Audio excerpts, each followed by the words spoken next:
أنفسنا ومن سيئات أعمالنا من يهده الله فلا مضل له ومن يضلل فلا هادي له وأشهد أن لا إله إلا الله وحده لا شريك له وأشهد أن محمدًا عبده ورسوله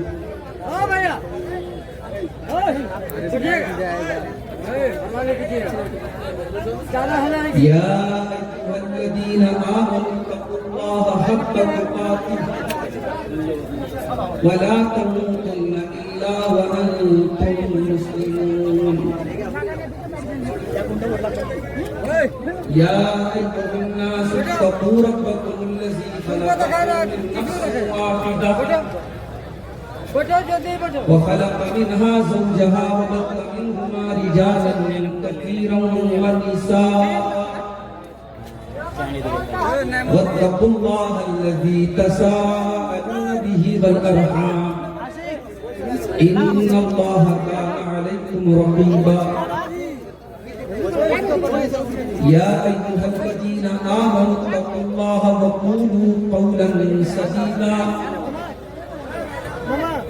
يصلح لكم أعمالكم ويغفر لكم ذنوبكم ومن يطع الله ورسوله فقد فاز فوزا عظيما أما بعد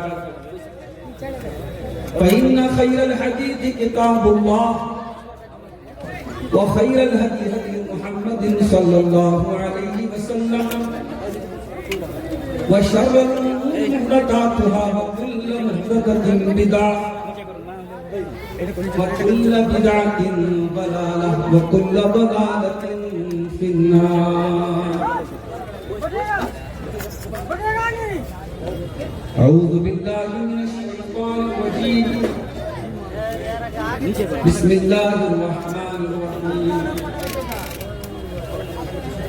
والنجم إذا هوى ما ضل صاحبكم وما غوى وما ينطق عن الهوى إن هو إلا وحي يوحى.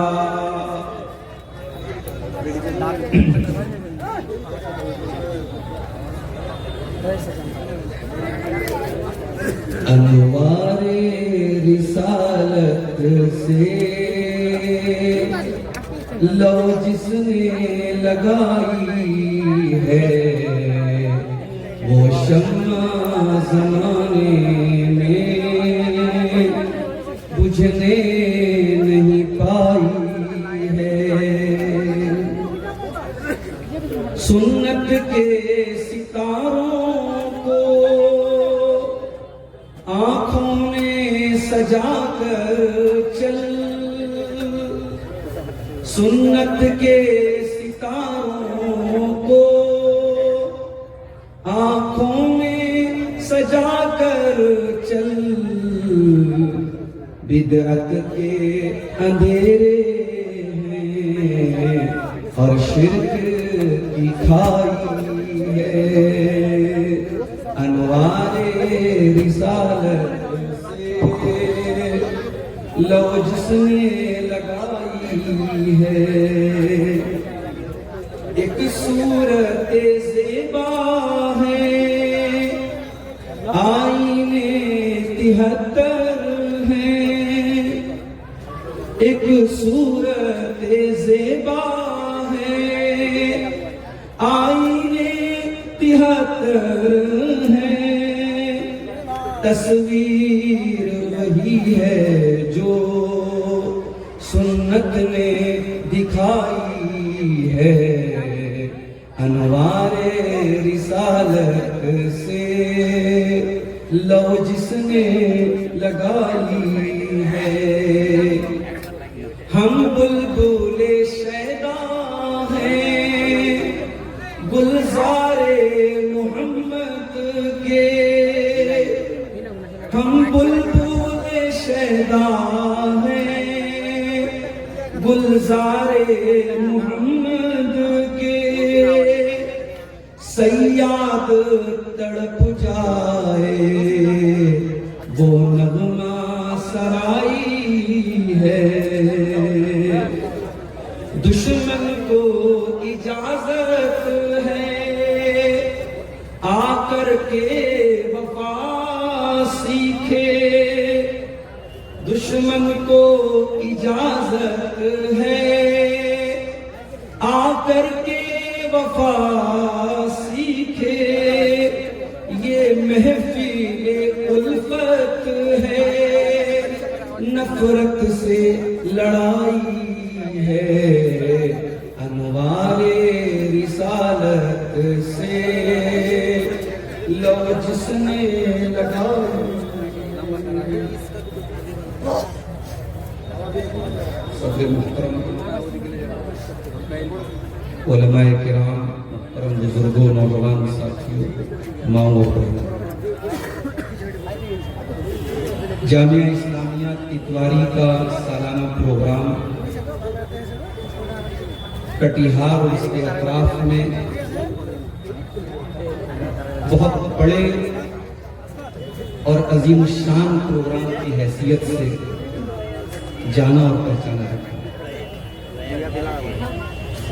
مجھے لگتا ہے تقریباً ہر سال مجھ کو اس پروگرام میں دعوت ملتی ہے، کبھی شیخ توحید صاحب کے ذریعے دعوت ملتی ہے، کبھی مدرسے کے مینجمنٹ کے ذریعے دعوت ملتی ہے، لیکن ہر بار کوئی نہ کوئی مجبوری، کہیں اور جلسے میں ٹائم دے دینے کی وجہ سے یا کسی بھی وجہ سے میں اتواری کے جلسے میں چاہ کر کے بھی نہیں آ پا رہا۔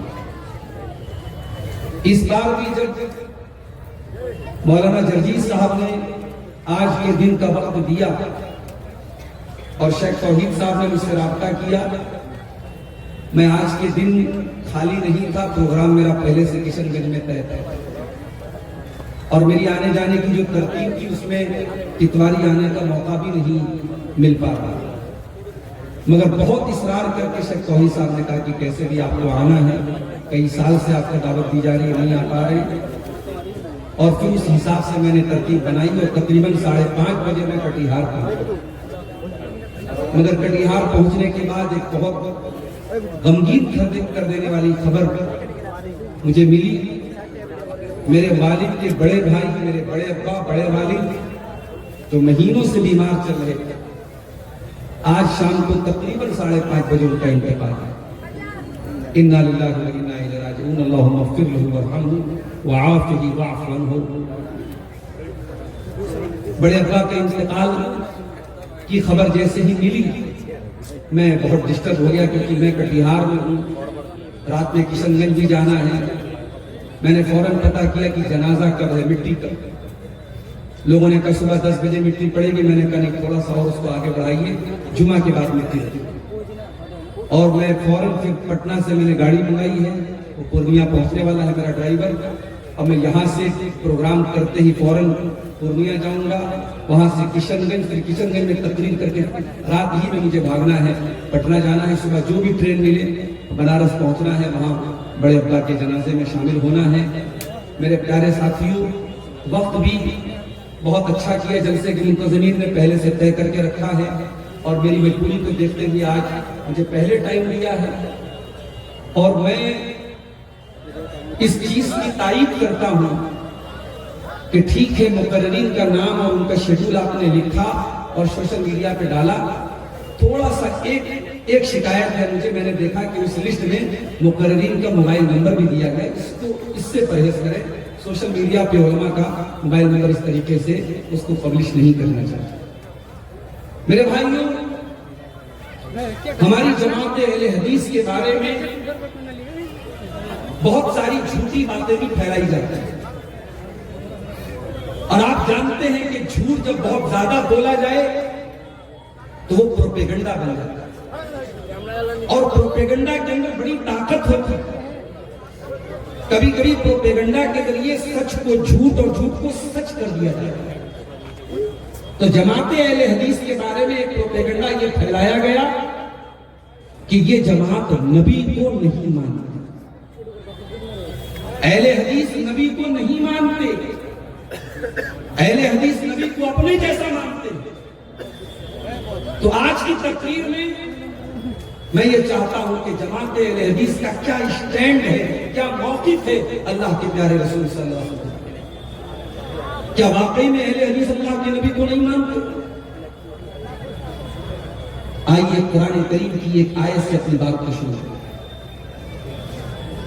قرآن کہتا ہے یا ایھا الذین آمنوا ان جاءکم فاسق بنبأ فتبینوا، اے ایمان والو جب کوئی فاسق آدمی، کوئی ناقابل بھروسہ آدمی، کوئی اوشوسنیہ آدمی تمہارے پاس کوئی خبر لے کر کے آئے تو پہلے تحقیق کر لو، جانچ کر لو، کہیں ایسا نہ ہو ان تصیبوا قوما بجہالۃ فتصبحوا علی ما فعلتم نادمین، کہ سنی سنائی خبر کی بنیاد پر تم کوئی پرتکریا کر بیٹھو، تم کوئی ریئیکشن کر بیٹھو، تم کوئی قدم اٹھا لو اور بعد میں تم کو پچھتانا پڑے، ریگریٹ کرنا پڑے، شرمندہ ہونا پڑے. اسلام ہمیں ایک اصول سکھاتا ہے کہ ہم ہر سنی سنائی بات کا وشواس نہ کریں. میرے پیارے جماعت اہل حدیث جس نے اپنا نام ہی اہل حدیث رکھا ہے، ہم نے اپنے آپ کو ہندوستان کے شہر دیوبند کی طرف منسوب نہیں کیا، ہم نے شہر بریلی کی طرف اپنے آپ کو منسوب نہیں کیا، ہم نے اپنے آپ کو اجمیر والا نہیں کہا، ہم نے اپنے آپ کو بغداد والا نہیں کہا.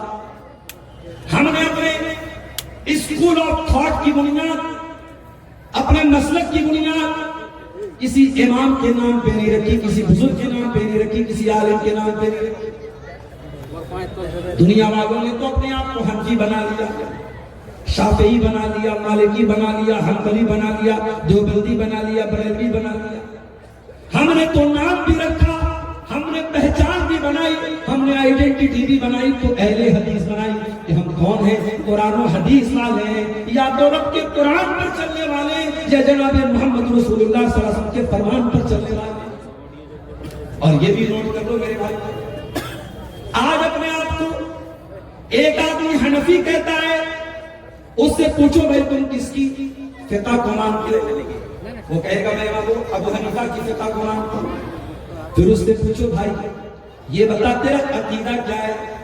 وہ کہے گا میں عقیدے میں امام ابو الحسن اشعری کو مانتا ہوں، میں ماتریدی کو مانتا ہوں، میں فلاں ہوں، میں فلاں ہوں. اور اہل حدیث سے پوچھو بھائی تیرا عقیدہ کیا ہے؟ اہل حدیث کا جواب یہی ملے گا، میرا عقیدہ تو وہی ہے جو رب کے قرآن نے سکھایا، جو نبی کی حدیثوں نے سکھایا. ہمارا تو عقیدہ بھی قرآن و حدیث والا ہے.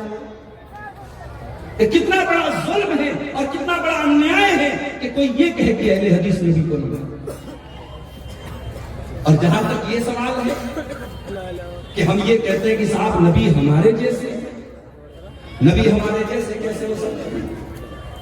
ہماری زبان سے سچ بھی نکلتا ہے، ہماری زبان سے جھوٹ بھی نکلتا ہے، ہماری بہت ساری باتیں صحیح بھی ہوتی ہیں اور بہت ساری باتیں غلط بھی ہوتی ہیں. لیکن اللہ کے آخری نبی کی شان کیا ہے؟ قرآن کا 27واں پارہ اٹھاؤ، اللہ فرماتا ہے وَالنَّجْمِ إِذَا هَوَىٰ مَا ضَلَّ صَاحِبُكُمْ وَمَا غَوَىٰ وَمَا يَنطِقُ عَنِ الْهَوَىٰ إِنْ هُوَ إِلَّا وَحْيٌ يُوحَىٰ. قسم ہے ستارے کی جب وہ ٹوٹ کے گر جائے، اے مکہ والو ہم نے جو نبی تم کو دیا ہے، جو نبی تمہارے بیچ میں آئے ہیں، نہ تو ان کے علم کے اندر کوئی خرابی ہے، نہ ان کے عمل کے اندر کوئی خرابی ہے. ان کا علم بھی معصوم، ان کا عمل بھی معصوم. وَمَا يَنطِقُ عَنِ الْهَوَىٰ، اور میرا نبی اپنی مرضی سے کچھ نہیں بولتا، میرے نبی کی زبان سے ان کی اچھا سے کچھ نہیں نکلتا ہے. إِنْ هُوَ إِلَّا وَحْيٌ يُوحَىٰ، میرے نبی تو وہی بولتے جو اللہ ان کو آرڈر دیتے. حضرت عبداللہ بن عمر کہتے ہیں میں اللہ کے رسول کی ہر حدیث کو، ہر بات کو میں لکھ لیتا تھا. مجھے لوگوں نے منع کر دیا، کہا مت لکھا. اللہ کے پیارے نبی صلی اللہ علیہ وسلم تو انسان ہے، کبھی آپ غصے میں بھی ہوتے ہیں، ہو سکتا ہے کہ غصے کی حالت میں کوئی ایسی بات آپ بول دیں جس کو لکھنا ٹھیک نہیں ہے. اے عبداللہ تو ہر بات کو مت لکھا کر. حضرت عبداللہ کہتے میں نے لکھنا بند کر دیا. ابو داؤد کی روایت ہے میں نے لکھنا بند کر دیا، اور جب میں نے